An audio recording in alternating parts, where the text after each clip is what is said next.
Good morning, everybody, and welcome to Recovery Classroom. My name is Drew. I'm an alcoholic, and today I'm a recovering alcoholic, and I could not be any more grateful. Quick reminder, if you're local to the Huntington, West Virginia area, and you've heard about these crosstalk meetings, man, you want to get down to our Crosstalk Friday tonight, 5747 East Pea Ridge Road in Huntington at 7 o'clock. Drenda, Eric, and the rest of the gang will be there, all talking shop, sitting around having a hell of a good time. The quickest hour in recovery is what we call it. I swear, it always goes by so fast. A lot of great conversation and dialogue. If you've never been to a crosstalk meeting, man, you're missing out. It's unlike any meeting you've ever been to. So want to encourage you to get down there tonight and hang out with those guys at 7 o'clock at Pea Ridge United Methodist Church. I want to talk this morning about fixing my feelings. I spent years, year after year after year, suppressing, hiding, covering up, adding all these layers over this insecurity. Over these insecurities, these feelings of inadequacy, this feeling of not being good enough. I spent years covering up all these feelings. And over the course of those years, where I was covering up all these feelings, I started creating an idea in my head of this person I was becoming. I started creating this idea of this very successful person who had achieved all these great things in my life, who had done this, done that, done the other. So I had this idea in my head of who I'd become as I got older and older and older. Somewhere along the line, and I can't pinpoint when, I wish I could, sort of. Somewhere along the line, though, I had to take a mirror and hold up to myself. And I had to face the guy in a mirror. And the guy I saw in the mirror could not have been any more night and day different from the guy that was in my head. Matter of fact, the guy in my head, I liked him. But I didn't like what I saw in the mirror. I didn't like the look in my eyes. I didn't like the look on my face. Because I could see through all those years of covering up insecurities and inadequacies. I could see through the lies. So rather than trying to fix me, I wanted to fix my feelings. I wanted to fix the way I felt about myself. So bear with me. This gets a little complicated, but I'm going to try my best to explain it. Since I didn't want to fix me, I just wanted to fix the way I felt about myself. I decided to look to other people to fix the way I felt about me, if that makes sense. And here's what I mean. I could not feel about me the way I wanted to feel about me. So how do I change that? I know, here's a great idea.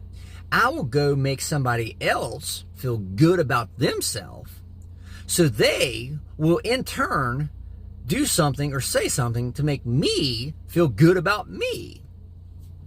It's the most asinine logic I've ever heard in my life.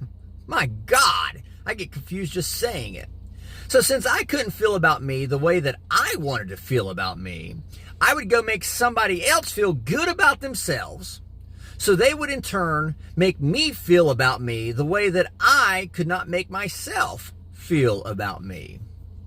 If you're a little lost on that logic, yeah, it's pretty asinine, I know. It's pretty asinine, I know. Instead of fixing me, I wanted to fix the way I felt about me.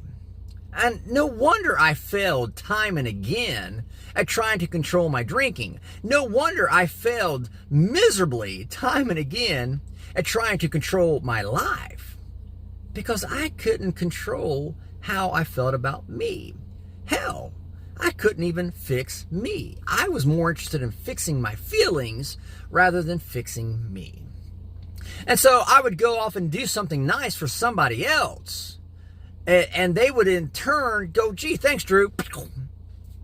They didn't know I was expecting them to make me feel about me the way that I couldn't make myself feel about me. They had no idea because I didn't tell them. I would never tell them, hey, look, Joe, I'm going to say these nice things about you so you could turn around and say nice things about me so you could make me feel good about me. I never told them that. I never told people that. And so when I would do something nice for somebody and they would split, I'd get angry at them. I'd be like, well, look what they did to me. I immediately went back to that victim mentality, to that idea of my life is a shit show and none of it's my fault. It's all everybody else's fault. So I'm going to drink. Because again, I can add another layer.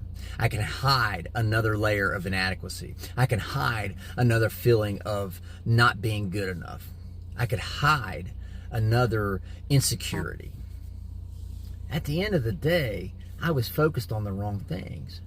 I was focused on fixing my feelings rather than fixing me. And thank God for the 12 Steps of Alcoholics Anonymous. Thank God for the program of action known as the 12 Steps of Alcoholics Anonymous. Because at that point, my feelings went by the wayside, and I had to look at the guy in the mirror. I had to face who I had become. Feelings aside, I had to deal with the facts. And the fact was that my life was completely unmanageable. The fact was that I was powerless over my alcoholism. One of these days, we're all going to have to take a good hard look in the mirror. And I encourage you, when you take that look in the mirror, make sure you're focusing on fixing you rather than fixing your feelings. Because when we rely upon our feelings, keep in mind, our feelings constantly change, constantly evolve. But when we rely upon our feelings, we never get to the root of the problem. The root of the problem was me hiding all these insecurities and these inadequacies that I felt about myself. Now, I don't have to feel that way about myself anymore. Am I fucked up? Yeah, I'm still fucked up. Am I perfect? Far from it. But you know what? I'm happy with who I am today. I'm happy with the person I am. The guy that I see now when I look in the mirror is pretty damn closely aligned. Not perfect, but it's pretty closely aligned with the guy in my head, with the idea of who I have become. And today, I'm pretty proud of that guy. So, with that being said, I'll let you guys go. Thank you guys for letting me come in and share 5 to 10 minutes of your day with you. You guys keep me sober, and I could not be any more appreciative, and I know my family appreciates it too. And real quick message, I saw some of these videos are getting shared. Feel free to share these videos through the Recovery Classroom Facebook page. Feel free to share them on your own, in your own fellowship group, on your own private page. Feel free to share them. That's why they're out there. We want to communicate a message of hope, healing, and restoration to as many people as possible. Quick reminder again, tonight, 7 o'clock, our Crosstalk Friday meeting. Get down there and hang out with the guys. It's always a lot of fun. I'm sure you'll walk away going, damn, that was pretty fun. So we'll be talking again soon, guys. Remember, you can't get drunk if you don't take that first drink.